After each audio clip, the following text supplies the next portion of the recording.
Welcome to house கேர்வேஸ். இந்த video எதுக்கு அப்படின்னா, நியூ பார்ன் பேபிஸ் யூஏஇயில் பிறந்த குழந்தைங்களுக்கு எப்படி பர்த் சர்டிஃபிகேட், பாஸ்போர்ட் விசா எடுக்கிறதுன்னு பார்க்க போகிறோம். ரீசெண்டாக பாஸ்போர்ட் சர்வீஸ் எல்லாமே பிஎல்எஸ் இன்டர்நேஷ்னல்லேருந்து அல்கின்த்துக்கு மாறிடுச்சு. ஸோ இப்போ ப்ராசஸ் கொஞ்சம் மாறிடுச்சு. ஸோ அதனால் இந்த வீடியோ பார்க்கலாம். ஸோ பொதுவாக குழந்தைங்க பிறந்தவொன்னே நம்ம என்ன பண்ணணும்னா, பர்த் சர்டிஃபிகேட் எடுக்கணும், பாஸ்போர்ட் எடுக்கணும், விசா எடுக்கணும், ப்ளஸ் எமிரேட்ஸ் ஐடி கையில் வரும். இதுதான் பேசிக் ப்ராசஸ். இப்போ அல்கின்த்தில் கொஞ்சம் ப்ராசஸ் மாறி இருக்குது. நிறையா ஆப்டிமைஸ் பண்ணிட்டாங்க, நிறையா என்ஹான்ஸ் பண்ணிட்டாங்க. ஸோ ஒன் பை ஒன்னாக பார்க்கலாம். பிஃபோர் ஸ்டார்ட் பண்ணுறதுக்கு முன்னாடி இது ஆக்சுவலாக நடந்த ஒரு பர்சனல் எக்ஸ்பீரியன்ஸ், அது அஃபிஷியல் இன்ஃபர்மேஷனாக ஷேர் பண்ணுறோம். ஓகே, ஃபர்ஸ்ட் ஸ்டெப் பார்த்தீங்கன்னா பர்த் சர்டிஃபிகேட். பர்த் சர்டிஃபிகேட்டை பொறுத்த வரைக்கும் நீங்கள் எந்த ஹாஸ்பிட்டலில் பிறந்தாலும் ஆட்டோமேட்டிக்காக அங்கே பர்த் நோட்டிஃபிகேஷன் கொடுத்துருவாங்க.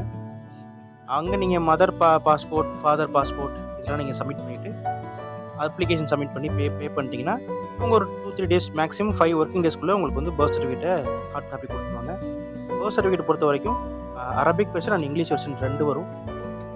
அந்த 2 வெர்ஷன்லையும் நீங்கள் அட்டஸ்டட் பண்ணி வாங்கிக்கணும். ஒன்லி இங்கிலீஷ் வெர்ஷன் அட்டஸ்டட் பண்ணால் அது பாஸ்போர்ட் எடுக்க யூஸாக இருக்கும். Must be attested. அது மேக்ஸிமம் இங்கிலீஷ் வெர்ஷனை அட்டஸ்டட் பண்ணி வாங்குற மாதிரி பார்த்துக்கணும். இதுதான் பர்த் சர்டிஃபிகேட் வாங்குற முறை. இது மேக்ஸிமம் ஒரு 5 to 7 டேஸில் உங்களுக்கு ரிசீவ் ஆயிடும். இது நீங்கள் எந்த ஹாஸ்பிட்டலில் டெலிவரி எடுக்கிறீங்களோ அந்த ஹாஸ்பிட்டலே நீங்கள் செக் பண்ணி அங்கேயே ப்ராசஸ் எல்லாமே பண்ணி கொடுத்துருவாங்க. நீங்கள் வெளியில் எங்கேயும் போய் பண்ண தேவையில்லை. ஜஸ்ட் இன் கேஸ் இப்போ எனக்கு சர்டிஃபிகேட் மட்டும் வேணும், அட்டஸ்டேஷன் வெளியில் பண்ணிக்கிறேன் அப்படின்னா, ஏன்னா அட்டஸ்டேஷன் ஹாஸ்பிட்டலில் 450 dirham 500 dirham கேட்பாங்க. அதுக்கு நீங்கள் பார்த்தீங்கன்னா உங்களுக்கு நீங்கள் வெளியில் பண்ணுறதா கம்மியாக தான் வரும் எனக்கு தெரிஞ்சு. இல்லை ரெண்டுமே சேர்த்தே பண்ணி கொடுத்துருங்கன்னா கூட அவங்க பண்ணி கொடுத்துருவாங்க. ஸோ அட்டஸ்டேஷனை பொறுத்த வரைக்கும் எல்லாமே ஆன்லைன் அட்டஸ்டேஷன் தான். முன்னாடி மாதிரி ஹார்ட் காப்பி அமைச்சு பின்னாடி சீல் வச்சுலாம் தரதில்ல. எல்லாமே ஆன்லைனில் அட்டஸ்டேஷன் பண்ணி ஒரு சாஃப்ட் காப்பி மட்டும் தான் உங்களுக்கு வரும். ஸோ இதெல்லாம் பண்ணி கொடுத்துட்டிங்கன்னா அப்ளிகேஷன் சப்மிட் பண்ண உடனே உங்களுக்கு பர்த் சர்டிஃபிகேட் ஹாஸ்பிட்டல் ப்ரொவைட் பண்ணுவோம். ஸோ இது பர்த் சர்டிஃபிகேட் எடுக்கிற முறை.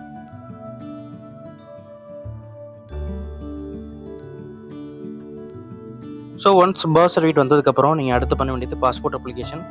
இப்போ பிஎல்எஸ் அல்கிந்த் மாறினதுக்கப்புறமா ப்ராசஸ் ரொம்ப சிம்பிளிஃபை ஆகிடுச்சு. நீங்கள் ஃபஸ்ட்டு பண்ண வேண்டிய ஸ்டெப் பார்த்தீங்கன்னா, பேபியோட ஃபோட்டோகிராஃப்ஸ் வித் ஒயிட் பேக்ரவுண்ட் எடுத்துக்கோங்க. உங்கள் ஃபோனில் கூட எடுத்துக்கலாம். அதை பிரிண்ட் போடணும் கூட அவசியம் கிடையாது. ஜஸ்ட்டு எடுத்து வச்சுக்கோங்க. பிரிண்ட் போட்டு வச்சுட்டா சேஃபர் சைட் நம்ம அங்கே கேட்குறப்ப கொடுத்துக்கலாம். ஓகேவா? So baby photo first step. Second step பார்த்தீங்கன்னா, நீங்கள் ஒரு ஆன்லைன் வெப்சைட் இருக்குது, நம்ம சிட்டிசன்ஷிப், இந்தியன் சிட்டிசன்ஷிப்பில் போயிட்டு நம்ம பாப்பாவை ஆட் பண்ணணும். ஸோ நீங்கள் சிட்டிசன்ஷிப் போயிட்டு பாப்பாவை ஆட் பண்ணிங்கன்னு வச்சுக்கோங்களேன், அது ஆட்டோமேட்டிக்காக உங்களுக்கு அந்த டீட்டெயில்ஸ்லாம் கேட்கும். அது செக்ஷன் 4/1 சொல்லுவோம். நான் லிங்க் கொடுத்துருக்கேன். அந்த லிங்க்கில் போயிட்டு செக்ஷன் 4 அதில் போயிட்டு registration of birth and minor childs click பண்ணிங்கன்னா உங்களுக்கு டீட்டெயிலாக கொடுத்துருப்பாங்க. என்னென்ன எலிஜிபிலிட்டி கிரைட்டீரியா, ரெக்யர்மெண்ட் டாக்குமெண்ட்ஸ் என்ன, பாஸ்போர்ட் எக்ஸப்ஷன் என்ன, எல்லாமே கொடுத்துருப்பாங்க.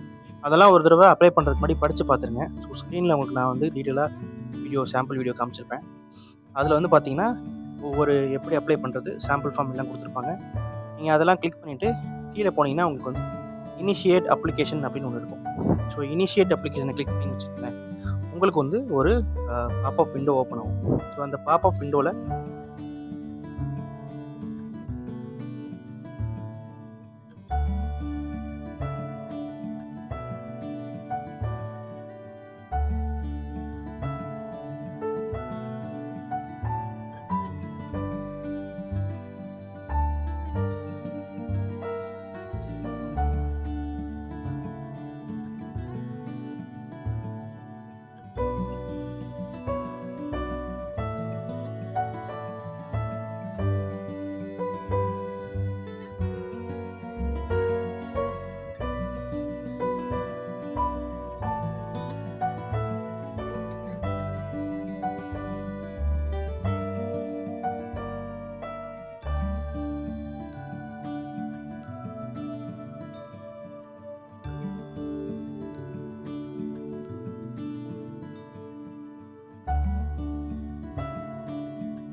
டீட்டெயில்ஸ் எல்லாமே இருக்கும். இதுக்கான ரெக்யர்மெண்ட் டாக்குமெண்ட் பார்த்தீங்கன்னா உங்களுக்கு பர்த் சர்டிஃபிகேட் நம்ம ஹாஸ்பிட்டலில் வாங்கினது, பாஸ்போர்ட் காப்பி, பேரண்ட்ஸோட passport copies, plus certificate of Indian citizenship. இதெல்லாம் தேவையில்லை நமக்கு. உங்களோட மேரேஜ் சர்டிஃபிகேட், பேரண்ட்ஸோட marriage certificate must be attested. Marriage கண்டிப்பாக அட்டஸ்ட் பண்ணணும். அதை அட்டஸ்டட் பண்ணால் மட்டும்தான் ஹாஸ்பிட்டலில் பர்த் சர்டிஃபிகேட் ப்ரொவைட் பண்ணுவாங்க. பர்த் சர்டிஃபிகேட்டுக்கு ரொம்ப ரொம்ப முக்கியம் அட்டஸ்டட் பண்ண மேரேஜ் சர்டிஃபிகேட். ஓகேங்களா? ஸோ மேரேஜ் சர்டிஃபிகேட் அட்டஸ்ட் பண்ணணும், பர்த் சர்டிஃபிகேட் வந்ததுக்கப்புறம் அதை இங்கிலீஷ் வெர்ஷன் அட்டஸ்ட் பண்ணணும். அது ரெண்டையும் வச்சுட்டு பாப்பாவோட ஃபோட்டோகிராஃபை நீங்கள் வந்து ஒயிட் பேக்ரவுண்டில் க்ரியேட் பண்ணி ஃபோனில் எடிட் பண்ணிவிட்டு அதை நீங்கள் டேரெக்டாக இந்த போர்ட்டலில் அப்லோட் பண்ணலாம். ஓகேவா? இந்த 4 டாக்குமெண்ட் இருந்தால் போதும், நம்ம டேரெக்டாக அப்லோட் பண்ணிக்கலாம். இன்கேஸ் அடிஷ்னலாக கேட்டாங்கன்னா பேரண்ட்ஸோட எமிரேட்ஸ் ஐடி ரெசிடென்ஸ் விசா கேட்பாங்க. ஸோ அதுவும் அப்லோட் பண்ணுற மாதிரி இருக்கும். இது எல்லாத்துக்கும் சில சைஸ் லிமிட் இருக்கும். Photo shoot not be more then 20 KB அந்த மாதிரி இருக்கும். ஸோ நீங்கள் ஆன்லைனில் சைஸ் ரெடியூசர் இருக்கும், ஃபோட்டோ சைஸ் ரெடியூசர், அதில் போயிட்டு சைஸ் ரெடியூஸ் பண்ணிக்கோங்க. அதே மாதிரி டாக்குமெண்ட் எல்லாத்தையுமே பிலோ 1 MB பிலோ 2 MBயில் கன்வெர்ட் பண்ணி வச்சுக்கோங்க. எல்லா போர்ட்டலுமே அது யூஸ் ஆகும். ஓகேங்களா? ப்ரிப்பரேஷனுக்காக சொல்கிறேன்.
இதெல்லாம் பண்ணி முடிச்சுட்டு நீங்கள் வந்து ஒரு இனிஷியேட் அப்ளிகேஷன் கொடுத்தீங்கன்னு வச்சுக்கோங்க, உங்களுக்கு வந்து ஒரு ஃபார்ம் ஓப்பன் ஆகும்.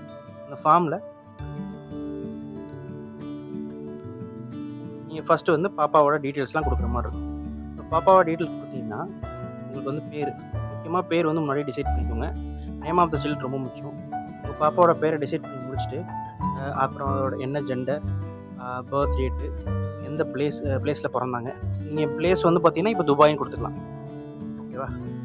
இப்போ ஃபார் எக்ஸாம்பிள் என்ன சைல்டு நேம் கொடுத்துருக்கோங்க, நீங்கள் டிசைட் பண்ண சைல்டு நேம் வித் சர்நேமோட கொடுங்க. இப்போ ஃபார் எக்ஸாம்பிள் சர்நேம் வந்து சரவணன் அப்படின்னா உங்கள் பாப்பாவோட பேர் ஸ்பேஸ் சரவணன் கொடுத்துருங்க. இந்த ஸ்பெல்லிங் கேபிட்டல் லெட்டரில் இனிஷியல் வைக்கிறதுலாம் வேணாம். டேரெக்டாக பாஸ்போர்ட்டில் கொடுக்குற மாதிரி பாப்பாவோட பேர் ஸ்பேஸ் உங்கள் அப்பாவோட பேர், சர்நேம் எந்த சர்நேம் வேணுமோ அந்த சர்நேம் கொடுங்க. ஓகேவா? அப்புறம் என்ன ஜெண்டர், டேட் ஆஃப் பர்த் என்ன, பர்த் பிளேஸ் வந்து துபாய் கொடுக்கணும், கண்ட்ரி UAE கொடுத்துக்குங்க. ஐடென்டி மார்க் வந்து இப்போ கையில் ஏதாவது மச்சம் இருக்கா, இல்லை ஏதாவது தழும்புகள் இருக்கா, அதெல்லாம் ஏதோ ஒன்று இருந்தால் ஏதோ ஒன்று கொடுத்துக்கோங்க. ஓகேவா? அப்புறம் உங்களோட இமெயில் ஐடி, உங்களோட ஃபோன் நம்பர் கொடுத்துக்கோங்க. இது வந்து இந்தியாவோட இமெயில் ஐடி இருக்கலாம், இந்தியாவோட ஃபோன் நம்பர் இருக்கலாம், இல்லை துபாயோட ஃபோன் நம்பரும் இருக்கலாம், பிரச்சனை கிடையாது. இதனால் எந்த மெயில் எதுவுமே வரப்போகிறதில்ல.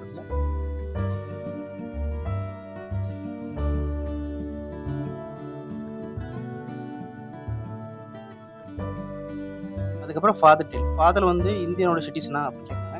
அதில் எஸ் கொடுத்து உங்கள் ஃபாதர், அந்த பாப்பாவோட ஃபாதர் நேம் யார் அப்ளை பண்ணுறாங்களோ ஃபாதர் நேம், அவங்க சிட்டிசன்ஷிப் பை பர்த், ஐ மீன் கண்டிப்பாக சிட்டிசன் பை பர்த் தான் இருப்பாங்க. அவங்களோட பாஸ்போர்ட் என்ன கண்ட்ரி இஷ்யூ பண்ணாங்களோ பாஸ்போர்ட் நம்பர், இது மட்டும் கொடுக்குற மாதிரி இருக்கும். இதே மாதிரி தான் பாப்பாவோட அம்மா, லைக் மதர்ஸ் நேம், அவங்களும் சிட்டிசனாக கேட்டுக்கோங்க. இதில் நோ கொடுத்தீங்க அப்படின்னா அந்த என்ன கண்ட்ரியோ அந்த கண்ட்ரியோட டீட்டெயில், அவங்களோட வந்து சர்டிஃபிகேட் பேர் ப்ளஸ் வந்து அந்த பாஸ்போர்ட் நம்பர் கொடுக்குற மாதிரி இருக்கும். ஃபார் எக்ஸாம்பிள் இப்போ அப்பா வந்து இந்தியனாக இருக்கலாம், அம்மா வந்து வேறு கண்ட்ரியாக இருந்தாங்கன்னா அதையுமே நம்ம இங்கே கொடுத்து ரெஜிஸ்டர் பண்ணிக்கலாம். ஓகேவா? அதுக்கப்புறம் நீங்கள் கீழே பார்க்குற மாதிரி அப்பாவோட photo less than 20 KB upload பண்ணிக்கோங்க. ப்ளஸ் பேரண்ட் சிக்னேச்சர், நீங்கள் ஒரு சிக்னேச்சரை ஜஸ்ட் வந்து ஒரு பேப்பர் எழுதி அதை ஃபோட்டோ எடுத்து லெஸ் தென் 20 KB மாற்றி அதில் அப்லோட் பண்ணிக்கோங்க. இதை அப்லோட் பண்ணி முடிச்சிங்கன்னா நெக்ஸ்ட் ஸ்டெப்பில் உங்களுக்கு அட்ரஸ் கேட்கும். அந்த அட்ரஸில் நீங்கள் என்ன அட்ரஸில் இருக்கீங்களோ அந்த அட்ரஸை கொடுத்துக்கோங்க, டீட்டெயிலாக கொடுத்துக்கோங்க. ஃபைனல் சப்மிஷன் பண்ணிவிட்டு ஃபைனல் சப்மிஷன் பண்ணோன்னா உங்களுக்கு ஒரு இமெயில் ரிசீவ் ஆகும். ஓகேங்களா? அந்த இமெயிலில் ஒரு ஃபைல் நம்பர் வரும், அந்த ஃபைல் நம்பரை பத்திரமா வச்சுக்கோங்க, அது ரொம்ப ரொம்ப முக்கியம். ஒன்ஸ் ஃபைனல் சப்மிஷன் முடிச்சுட்டு அதுக்கப்புறம் மறந்துடாமல் அந்த ஃபைல் நம்பரை போட்டு இந்த டாக்குமெண்ட்ஸ் அப்லோடிங்கில் போயிட்டு சப்போர்ட்டட் டாக்குமெண்ட்ஸ், பாஸ்போர்ட், அட்டஸ்ட் பண்ண மேரேஜ் சர்டிஃபிகேட், பாப்பா ஃபோட்டோ எல்லாத்தையுமே ஒரு வாட்டி அப்லோட் பண்ணிடுங்க. அது ரொம்ப ரொம்ப முக்கியம். டாக்குமெண்ட் அப்லோட் பண்ணாமல் விட்டிங்கன்னா அது வந்து ஃபைல் ப்ராசஸ் ஆகாது. இந்த ஸ்டெப் எதுக்கு அப்படின்னா வெளிநாட்டில் பிறந்த குழந்தைங்கள இந்தியாவோட சிட்டிசன்ஸ்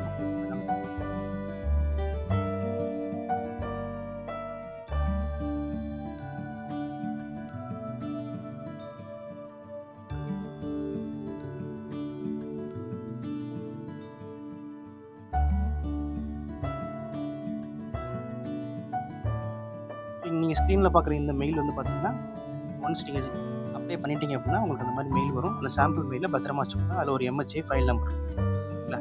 ஸோ இதுதான் பாப்பாவுக்கு இந்தியன் சிட்டிசன்ஷிப் அப்ளை பண்ணுற method. Once Indian citizenship apply பண்ணிட்டீங்கன்னா நமக்கு இந்த அப்ளையோட MHA ஃபைல் நம்பர் மட்டும் நமக்கு ஓகேங்களா. ஸோ அடுத்த ஸ்டெப் பார்த்தீங்கன்னா ரொம்ப முக்கியமான ஸ்டெப். நம்ம பாஸ்போர்ட் அப்ளை பண்ணணும். ஏற்கனவே நீங்கள் டிஃபால்ட்டாக பாஸ்போர்ட் உங்களுக்கு அப்ளை பண்ணியிருந்தீங்கன்னா உங்களுக்கு தெரிஞ்சிருக்கும் இந்த அப்ளிகேஷன் என்ன பண்ணணும் அப்படின்னு. நம்ம யூஸ்வலாக இந்தியாவிலேருந்து அப்ளை பண்ணுறப்போ நமக்கு டேரெக்டாக வந்து அப்ளை பண்ணி முடிச்சதுக்கப்புறம் ஆன்லைன்லேயே பேமெண்ட் பண்ணி நம்ம அப்பாயின்மெண்ட் புக் பண்ணி அங்கே போயிடுவோம். பட் இங்கே அப்படி கிடையாது. அப்ளை பண்ணுறதுக்கு ஒரு வெப்சைட், அப்பாயின்மெண்ட் புக் பண்ணுறதுக்கு ஒரு தனி வெப்சைட் இருக்குது. ஸோ 2 வெப்சைட் இருக்கும். இந்த வெப்சைட் நீங்கள் நிறைய பார்த்த மாதிரி இருக்கும். இப்போ நம்ம இந்தியாவோட கவர்மெண்ட் பாஸ்போர்ட் வெப்சைட் மாதிரி தான் இருக்கும் பார்க்க. பட் இது ஜஸ்ட் எம்பசிஸ்க்காக செப்பரேட்டாக போட்டுது.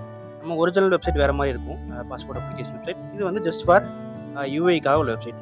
ஸோ இங்கே நீங்கள் போயிட்டு புதுசாக ஒரு யூசர் இருந்தால் ரெஜிஸ்டர் பண்ணிக்கோங்க. இல்லை அவங்க டீட்டெயிலாம் கொடுத்து இமெயில் ஐடி ஃபோன் நம்பர்லாம் OTP கொடுத்து ரெஜிஸ்டர் பண்ணிக்கோங்க. அப்படி ஆல்ரெடி இருக்குது, ரெஜிஸ்ட்ரேஷன் இருக்குது அப்படின்னா உள்ளே போய் லாகின் பண்ணிக்கோங்க. உள்ளே லாகின் பண்ணதுக்கப்புறம் பார்த்தீங்கன்னா உங்களுக்கு ஃப்ரெஷ் ரெஜிஸ்டர் பாஸ்போர்ட்னு வரும். ஃப்ரெஷ் பாஸ்போர்ட் அப்ளை பண்ணிக்கோங்க. நெக்ஸ்ட் ஸ்டெப்பில் ஆல்ரெடி பாஸ்போர்ட் இருந்தால் ரெனியூக்குள்ளே அது காமிக்கும். அது நமக்கு தேவையில்லை, நீங்கள் ஸ்கிப் கொடுத்துருங்க. ஸ்கிப் கொடுத்துட்டு போனீங்கன்னா ஒரு 10-11 ஸ்டெப் இருக்கும் ஓகேங்களா. ஸோ ஸ்டெப் எல்லாமே நீங்கள் ஆல்ரெடி பார்த்துருப்பீங்க, நிறையா வீடியோஸ் போட்டிருப்பாங்க யூடியூப்பில், அதெல்லாம் ரெஃபர் பண்ணிக்கோங்க. பாப்பாவுக்கு சில விஷயத்தை மட்டும் நீங்கள் நோட் பண்ணால் போதும் இந்த அப்ளிகேஷனில். மற்றபடி இப்போ டீட்டெயிலாக உங்களுக்கு நீங்கள் அப்ளை பண்ணுறப்ப ஈஸியாக தெரிஞ்சிடும். அப்ளை ஃபார் ஃப்ரெஷ் பாஸ்போர்ட் என்ன டைப் ஆஃப் அப்ளிகேஷன், நார்மலாக தக்கலான்னு பார்த்துக்கோங்க. தக்கல்னா அதுக்கு சில ஸ்பெஷல் க்ரைட்டீரியாஸ் இருக்குது, அதை நம்ம ஃபாலோ பண்ணுறது தக்கல் அப்ளை பண்ண முடியும். நார்மல் பாஸ்போர்ட்னா நார்மல் பாஸ்போர்ட் சேம் 36 பேஜா இல்லை 60 பேஜஸா அப்படிங்கிறத நோட் பண்ணி வச்சுக்கோங்க. ஸோ இதெல்லாம் அப்ளை பண்ணி சேவ் நெக்ஸ்ட் கொடுத்தீங்கன்னா பாப்பாவோட நேம் கொடுத்துக்கோங்க. இதில் வந்து நீங்கள் அந்த நேம் பிரித்து தான் கொடுக்கணும். ஃபார் எக்ஸாம்பிள் நான் ஏற்கனவே சொன்ன மாதிரி சர்நேம் வந்து அப்பாவோட பேர், இப்போ பாப்பா நேம் ப்ளஸ் சரவணன்னா பாப்பா நேம் செப்பரேட்டி சரவணன் செப்பரேட் கொடுத்துங்க. பாஸ்போர்ட்டில் பிரிண்ட் ஆகிற மாதிரி சேம். மற்றதெல்லாம் நேம் அதிலே இருக்கான்னு பார்த்துங்க, அதெல்லாம் நோ கொடுத்துக்குங்க. Date of birth, place of birth வந்து என்ன பிளேஸில் பிறந்தாங்க துபாய்னா அதே மாதிரி அந்த ஃபஸ்ட் வெப்சைட் என்ன கொடுத்தீங்களோ அதை இங்கே கொடுத்துருங்க. கண்டிப்பாக கேட்பான் easier place out of India அப்படின்னு கேட்பாங்க. ஸோ அவுட் ஆஃப் இந்தியா அப்படின்னா அதை எஸ் கொடுத்து என்ன கண்ட்ரியில் பிறந்தாங்க அப்படின்னு நம்ம UAE அப்படின்னா UAEல கிளிக் பண்ணுவோம். ஸோ UAE கிளிக் பண்ணிட்டு இதெல்லாம் பாப்பாவுக்கு மேண்டரி ஃபீல்டாக கொடுத்துருப்பாங்க, எல்லாமே சிங்கிள் போட்டுக்கோங்க. இதெல்லாம் முக்கியமான ஸ்டெப். இது வந்து எல்லாருக்கும் ஒரே மாதிரி அப்ளிகேஷன் இருக்குது. ஸோ இது வந்து சிங்கிள் கொடுத்துங்க. Citizens of India by birth வந்து பர்த்டே கொடுத்துருங்க. பேன் கார்டு ஓட்டர் ஐடி இருக்காது. ஸோ எம்ப்ளாய்மெண்ட் டைப் இனிமேல் அதர்ஸ் தான். எஜுகேஷன் குவாலிஃபிகேஷனில் வேறு ஆப்ஷனே அதர்ஸ் நம்ம இருக்காது. அதனால் நீங்கள் 7th பாஸ் கொடுத்துக்கோங்க. இந்த 4-5 ஸ்டெப் மட்டும் தான் முக்கியம். அதுக்கப்புறம் ஆஸ் யூஸ்வலாக நீங்கள் கொடுக்குற மாதிரி எல்லாமே நோ கொடுத்துருங்க. நீங்கள் எஜுகேஷன் குவாலிஃபிகேஷன் 7th கொடுத்ததுக்கப்புறம் ஆட்டோமேட்டிக்காக ஈஸினர் கேட்டகரி எஸ்க்கு மாறிடும். அது நீங்கள் எதுவும் கை வைக்க வேணாம். அதே மாதிரி ஏதாவது விசிபிள் மார்க் இருந்தால் அது நீங்கள் அங்கே கொடுத்த மாதிரி எழுதிக்கங்க. ஆதார் நம்பரில் நம்ம பாப்பாவுக்கு ஆதார் நம்பர் இருந்தால் கொடுங்க, அப்படி இல்லை அப்படின்னா அப்படியே விட்டுருங்க. மேலே ஆதார் நம்பர் கொடுத்தா மட்டும் அக்ரியில் எஸ் கொடுங்க, ஆதார் நம்பர் இல்லைனா நோ கொடுத்து நெக்ஸ்ட் கொடுங்க.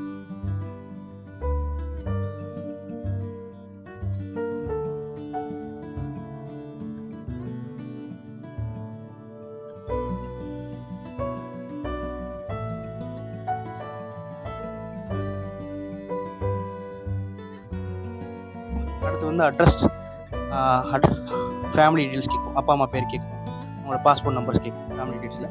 அதே மாதிரி அட்ரஸ் டீட்டெயில்ஸில் நம்ம இங்கே primary address and secondary address 2 address இருக்கும். ப்ரைமரி அட்ரஸில் நம்ம இந்தியாவோட அட்ரஸ் கொடுத்துங்க, செகண்டரி அட்ரஸில் நம்ம துபாய் அட்ரஸ் கொடுத்துங்க. ஓகேவா. ப்ரீவியஸ் பாஸ்போர்ட் அதெல்லாம் எதுவுமே இருக்காது, எல்லாத்தையும் கொடுத்து SS கொடுத்து உள்ளே போயிடுங்க. கொடுத்துட்டு சப்மிட் பண்ணிட்டீங்கன்னா உங்களுக்கு வந்து அப்ளிகேஷனில் லிஸ்ட்டாக ஷோ ஆரம்பிச்சிடும். இந்த மாதிரி ஷோ ஆகும். இது நான் டைப் பண்ணி வச்சுருக்கேன் பேர்லாம். நீங்கள் என்ன பேர் கொடுத்தீங்கன்னா அந்த அப்ளிகேஷன் வரும். இதை கிளிக் பண்ணி சைடில் லாஸ்ட்டாக ஒரு ஹேம்பர்கர் பட்டன் இருக்கு இல்லையா, அதை கிளிக் பண்ணிங்கன்னா 3 டாட்ஸை கிளிக் பண்ணிங்கன்னா உங்கள் அப்ளிகேஷன் ஃபார்ம் வந்து வியூ பண்ண முடியும். அதை வியூ பண்ணிங்கன்னா உங்களுக்கு டீட்டெயில் எல்லாமே பக்காவாக வரும். அதில் வந்து லாஸ்ட் ஸ்டெப்பில் நீங்கள் வந்து பிரிண்ட் கொடுத்து அந்த காப்பியை பிரிண்ட் வச்சுருங்க. சாம்பிள் பிரிண்ட் காப்பி நான் அதில் கொடுத்துருக்கேன் ஸ்டெப் 3ல். ஸோ அதை பார்த்துக்கோங்க. இந்த காப்பியை நீங்கள் பிரிண்ட் அவுட் எடுத்துகிட்டு போயிருங்க. இன்னொன்று முக்கியமான விஷயம் என்ன அப்படின்னா, இந்த பாஸ்போர்ட் அப்ளை பண்ணுறப்ப இந்த ஸ்டெப், இந்த registration step 2 and 3 online registration இருக்கு இல்லையா, சிட்டிசன்ஷிப் ரெஜிஸ்டர் பண்ணுறதும் சரி, பாஸ்போர்ட் அப்ளிகேஷன் ரெஜிஸ்டர் பண்ணுறதும் சரி, ரெண்டுமே நமக்கு குழந்தைங்களுக்கு ஆப்ஷனல் தான். அது நீங்கள் பண்ணலை அப்படின்னா நீங்கள் எங்கே அப்பாயின்மெண்ட் புக் பண்ணி எந்த சென்டர் போகிறீங்களோ அந்த சென்டரில் அவங்க பண்ணுவாங்க. அது நல்ல டைம் எடுக்கும். இன்னொன்று அவங்க ஏதாவது தப்பாக பண்ணிட்டாங்கன்னா நம்ம மறுபடியும் என்கொயரி போட்டு பண்ணுற மாதிரி இருக்கும். அதுக்கு பெட்டர் நம்மளே இந்த 2 அப்ளிகேஷனையும் ஃபில் பண்ணி பிரிண்ட் பண்ணி எடுத்துகிட்டு போகிறது பெஸ்ட் என்னை பொறுத்த வரைக்கும். பட் பிரிண்ட் பண்ண தெரியல, என்னால் ரிஸ்க் எடுக்க முடியாது அப்படின்னா ஃப்ரீயாக விட்டுருங்க, அவங்க ஃபில் பண்ணிப்பாங்க. நீங்கள் ஜஸ்ட்டு உங்கள் டாக்குமெண்ட்ஸ் மட்டும் ப்ரிப்பேர் பண்ணிட்டு டேரெக்டாக ஸ்டெப் 4க்கு போயிடுங்க. ஓகேவா? ஸோ ஸ்டெப் 4 பார்த்தீங்கன்னா இப்போ ரீசெண்டாக அல்கின் வந்ததுக்கப்புறம் consolidate UAE, consolidate Seva UAE அப்படின்னு ஒரு வெப்சைட் இருக்குது. நீங்கள் அது வீட்டில் போய் பார்த்தீங்கன்னா லிங்க் கொடுத்துருப்பேன். அங்கே போயிட்டீங்க அப்படின்னா உங்களுக்கு வந்து டேரெக்டாக அது வந்து இப்போ நம்ம வெப்சைட் பண்ண மாதிரி டேரெக்டாக நீங்கள் வந்து அப்ளிகேஷன் கொடுத்து ரெஜிஸ்டர் பண்ணி உள்ளே போயிருங்க. நியூ யூசர் கிரியேட் பண்ணி just email ID and mobile number OTP கேட்கும். நீங்கள் நம்ம துபாய் நம்பர் கொடுத்து OTP கொடுத்து உள்ளே போயிருங்க. போனதுக்கப்புறமா புக் அப்பாயின்மெண்ட் அப்படின்னு கேட்கும். இதில் என்ன பிரச்சனை அப்படின்னா இந்த அப்பாயின்மெண்ட் வந்து டெய்லி பார்த்தீங்கன்னா உங்களுக்கு வந்து டெய்லி பேசிஸில் உங்களுக்கு அப்பாயின்மெண்ட் புக் பண்ண முடியும். முன்னாடி மாதிரி வீக்லி மந்த்லி ஃபுல் நெக்ஸ்ட் மந்த்லாம் நம்ம அப்பாயின்மெண்ட் புக் பண்ண முடியாது. BLSல அப்படி தான் ப்ராசஸ் இருந்துச்சு. பட் அல்கினை பொறுத்த வரைக்கும் என்ன மாறிடுச்சு அப்படின்னா நீங்கள் டேரெக்டாக வந்து ஒவ்வொரு நாளும் 9 AM to 9 PM தான் அந்த அப்ளிகேஷன் ஓப்பன் ஆகும். அந்த அப்ளிகேஷனை பொறுத்த வரைக்கும் அந்த வீக்குக்கு ஃபார் எக்ஸாம்பிள் மண்டே 9 AM நீங்கள் புக் பண்ணுறீங்க அப்படின்னா 9 PM வரைக்கும் அந்த வீக்குக்கான அப்ளிகேஷனை நீங்கள் புக் பண்ணிக்கலாம். ஓகேவா? ஸோ ஃபார் எக்ஸாம்பிள் மண்டே நீங்கள் புக் பண்ணிங்கன்னா மண்டே டு சாட்டர்டேக்கான புக் அப்பாயின்மெண்ட் எல்லாமே புக் பண்ணிக்கலாம். ஒன்லி 9 AM and 9 PM மட்டும்தான் அது ஓப்பன் ஆகும். மிச்ச நேரத்தில் ஓப்பன் ஆகாது. ஒரு 15 to 20 minutes தான் அந்த விண்டோ ஓப்பனாக இருக்கும். அதுக்கு முன்னாடி நீங்கள் எந்த லொக்கேஷன் UAEல எந்த லொக்கேஷன் இருக்கீங்களோ அந்த லொக்கேஷனை சூஸ் பண்ணி வச்சுக்கணும். நான் இந்த ஸ்க்ரீனில் அந்த லொக்கேஷன்ஸ் எல்லாமே கொடுத்துருக்கேன். எந்தெந்த அப்பாயின்மெண்ட் லொக்கேஷன் எல்லாமே கொடுத்துருக்கேன். ஃபார் எக்ஸாம்பிள் அபுதாபியில் ஒரு 8 லொக்கேஷன் இருக்குது.